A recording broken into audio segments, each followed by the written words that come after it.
Hello everyone! In this video, I'll show you how to make a Skip the Dishes delivery account and become a courier. So let's get started. First, open your phone's browser and search for Skip the Dishes courier.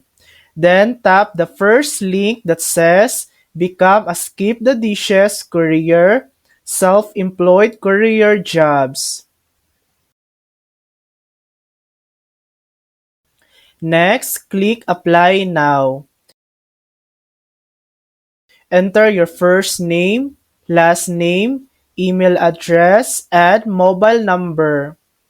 Select your city from the list and choose your preferred language, English or French.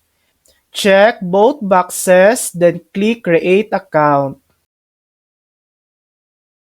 Create a password for your account and hit Continue.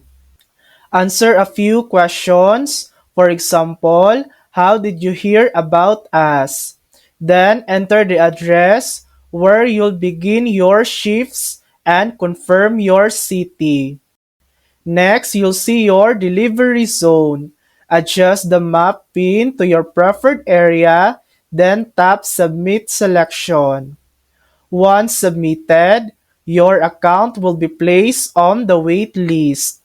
When approved, you'll receive an email and you can start delivering with Skip the Dishes in Canada. And that's it. That's how to make a Skip the Dishes delivery account. Thanks for watching.